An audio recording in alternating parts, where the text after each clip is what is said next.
A lot of people don't like the gap they get when they have a chain 3 at the beginning of a double crochet row and then use that chain 3 as a stitch. It creates a gap. One way you can avoid that gap is to use an alternate turning chain. I'm going to turn my work but not chain. Remember that the reason for a turning chain is to bring your hook up to the level of the next row. And we can do that in more ways than one. Here I'm going to insert my hook straight into the first stitch, yarn over and pull up a loop, then yarn over and pull through 2. So I have done a single crochet in the first stitch without doing a turning chain.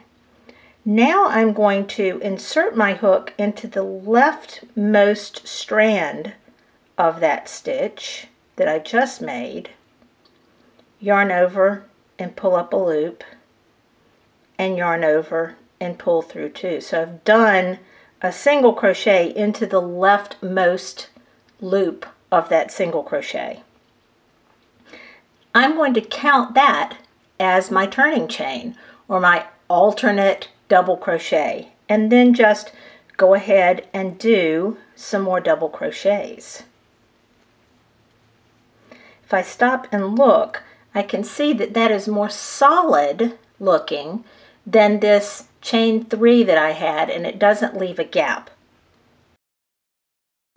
The gaps at the beginning of a row when you use a chain 4 turning chain for treble crochet can be pretty dramatic. Instead of using that chain 4, let's use an alternate turning chain by turning, insert the hook into the very first stitch, yarn over, pull up a loop, yarn over and pull through 2. That's a single crochet into the first stitch without a chain 1 turning chain. Now I'm going to insert my hook into the leftmost leg of that single crochet and do another single crochet.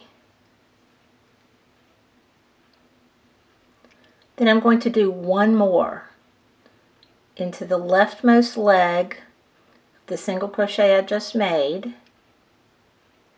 and then complete the single crochet. I've done 3 single crochets kind of into the side of each single crochet, and now I'll do a treble into the next stitch. That first alternate turning chain is much more solid and looks more like a stitch. If you'd like more crochet instruction like this, subscribe to my YouTube channel. Check out the links in the video notes for other ways you can find me. Thanks for watching.